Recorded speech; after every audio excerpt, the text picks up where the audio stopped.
بسم اللہ الرحمن الرحیم۔ السلام علیکم محترم ناظرین، اسلام کی تاریخ ایسے دانشوروں، سپہ سالاروں اور دلیروں سے مزین ہے جن کی عظمت کا اعتراف اپنے پرائے سبھی کرتے ہیں۔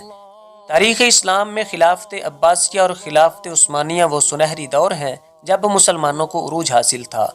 آج کی اس ویڈیو میں ہم آپ کو ایک ایسے کردار کے بارے میں بتائیں گے جس نے 126 سالہ زندگی میں کئی جنگیں لڑیں اور کئی ظالموں کو ان کے انجام تک پہنچایا۔ یہ شخص کون تھا اور اس کا تعلق کس علاقے سے تھا؟ آئیے اسلام کے اس عظیم مجاہد کے بارے میں جانتے ہیں۔ محترم ناظرین، اگر آپ نے ابھی تک ہمارے چینل کو سبسکرائب نہیں کیا تو ہمارے چینل کو سبسکرائب کر کے بیل آئیکن کو ضرور پریس کر دیں اور ویڈیو کو لائک کرنا نہ بھولیں۔ 13ویں صدی عیسوی کے آغاز میں سلطنت عباسیہ کا خاتمہ ہوا۔ یہ امت مسلمہ کا نازک دور تھا۔ اسی اثناء دنیا کے نقشے پر ایک نئی سلطنت ابھرنا شروع ہوئی۔ چنگیز خان کی قیادت میں منگولیا سے تعلق رکھنے والی ایک خونخوار فوج نے اپنی سلطنت کی توسیع کے لیے دوسرے علاقوں پر یلغار کی تو دیکھتے ہی دیکھتے مشرقی وسطی یورپ کو فتح کر لیا۔ یہی نہیں بلکہ اس جنگجو فوج نے بر صغیر، چین اور خلیج فارس تک اپنی طاقت کی دھاک بٹھا دی اور اپنی حکومت قائم کر دی۔ محترم ناظرین، منگول فوج نے ظلم و بربریت کی جو داستانیں رقم کیں وہ ہمیشہ تاریخ کے سیاہ صفحات کا حصہ رہیں گی۔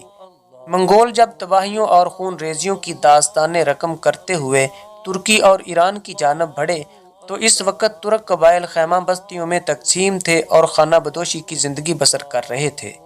ان میں کئی قبیلہ نہ صرف طاقت میں مضبوط تھا بلکہ سردار سلیمان شاہ کی قیادت کی وجہ سے اہمیت کا حامل تھا، جو کہ نہایت دانشمند انسان تھے، جبکہ ان کا بیٹا ارطغرل غازی شجاعت میں نمایاں مقام رکھتا تھا۔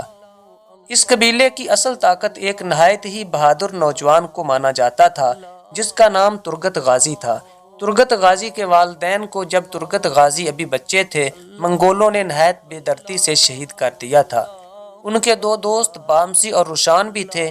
بامسی اور روشان کے والدین بھی منگولوں کے ظلم کا شکار ہو گئے تھے۔ یہ تینوں 16 سال کی عمر میں ایک پہاڑی میں پناہ گزین تھے جہاں ان کی ملاقات ارطغرل غازی سے ہوئی اور وہ انہیں اپنے قبیلے میں لے آئے۔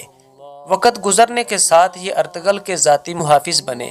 ترگت غازی، جنہیں اردو کتابوں میں نورگل بھی کہا جاتا ہے، زیادہ قابل، سنجیدہ اور بہادر تھے۔ ترگت غازی اتنے بہادر تھے کہ اکیلے 20 آدمیوں سے بھی لڑ سکتے تھے۔ اگر ان کی آنکھوں پر پٹی بندھی ہوتی تو پھر بھی یہ بخوبی لڑتے تھے۔ ترگت غازی ایک نہایت پرکشش اور بہادر آدمی تھے۔ آپ نے اپنی زندگی میں 7 تلواریں اور 5 مختلف کلہاڑیاں استعمال کیں، مگر ان کا پسندیدہ ہتھیار کلہاڑی تھا۔ ان کا یہ نایاب ہتھیار آج بھی ترکی کے ملٹری عجائب گھر میں موجود ہے اور ہزاروں لوگ اس کلہاڑی کو دیکھنے عجائب گھر جاتے ہیں۔ 90 سال کی عمر میں ارطغرل کی وفات کے بعد ترگت غازی ارطغرل غازی کے بیٹے عثمان کے وفادار رہے اور 36 سال تک ان کا ساتھ دیا۔ 1299 میں آپ کو عثمان غازی نے آناگول کو فتح کرنے کے لیے بھیجا۔